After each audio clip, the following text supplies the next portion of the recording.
In the last episode of this series, I left you with the task to make the adjustment of the iliacs back and up while moving the upper sacrum back faster than the lower sacrum. You were to record yourself doing this and make 2 screenshots, one before the adjustment and one after. Today, we're going to look at how we can analyze the images to see how we are succeeding or not succeeding at the adjustment. To better see what's right in front of us, we can identify and mark the location of points on the body, as well as draw lines that allow us to better apprehend the relative position of parts. To do this, you can use any simple image editor. You could also do this by hand if you wanted. You may feel like you've already seen a lot in these images you have of yourself.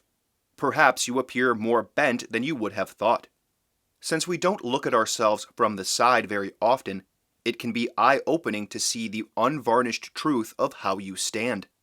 Drawing lines can help us see things even more clearly, because really, our preconceived notions and expectations color what we see. Let's start by examining the starting image. A student of mine gave me permission to use his images, so that's what I will show you here. This is from his first lesson. If we draw a line straight down from the furthest forward part of the torso, we see that this man has his lower sternum area out over his toes. What is the furthest forward point on your torso? You may find it's the abdomen, or the lower ribs, or you may find you also press the lower sternum the furthest forward. If we draw a line straight down from the iliac point, we see that the iliac is forward of the instep at the front of the ankle and is out over the feet. You might find your iliac was even further forward than this. What that indicates is leaning of the legs and a leaning forward of the torso. If we draw a line along the sacrum, we see that the top end is further forward than the lower end. That is probably what you see in your images as well. It's nice to be able to open the 2 pictures together and flip between them like a flip book, as it helps you clearly see the effects of the adjustment. In this example, with his first attempt, the student made this movement. It's in the right direction, but it's really very little movement. We can see that the sacrum becomes a little bit more vertically straight, but we don't really see a lot of lift of the iliacs. There are a number of different things you might see in your images. You might see even less movement than this. This adjustment of the pelvis is not easy to get going at first, and most students will get almost no movement on their first attempt.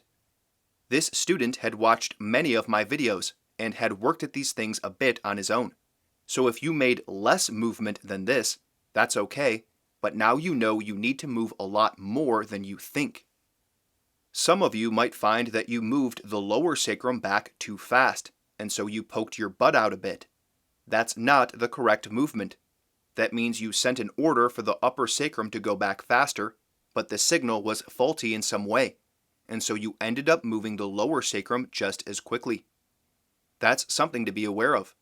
It means you are not doing what you think you're doing. You may also see some dramatic movement of the torso, or maybe you bent your knees. There are many other things we can check. Now let's look at a second attempt by this student. Here we see a much more significant shift of weight. Our first example showed very little movement back. This one shows a clear movement back. The upper sacrum, for instance, has moved massively further back. He goes from having his weight through the front of his knee and foot to the back of the knee and the heel. This is not, however, an adjustment without flaws. We wouldn't expect it to be. It's just a starting point. But we see that his head and upper torso come back and down. This is what will happen for most people, and this is certainly understandable.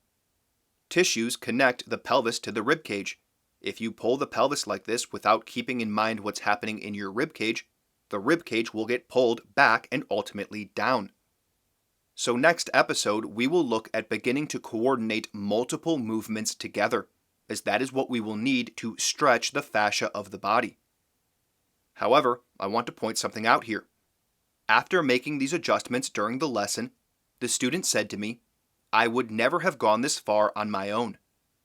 He had tried to implement these ideas by himself, and this is what felt doable to him. He went further here because I insisted that he go further. So you are likely going to have to push yourself if you're doing this on your own. You may need to make a much more significant movement than you think. And that's why this visual feedback is helpful. It makes that clear. He also has his hand on his sacrum, as that's what I asked him to do. That makes things easier. If you tried this without your hand on your sacrum, I would really expect you to have very little movement on a first attempt. So if that was the case for you, I want you to do the same thing you did after the last episode, and put these directions into action, but with your palm on your sacrum this time. You could also put a finger from your other hand on your iliac. Take a video and see if you can get more movement going. Then join me next episode, and we'll expand our field of awareness and begin coordinating movements of different parts of the body together.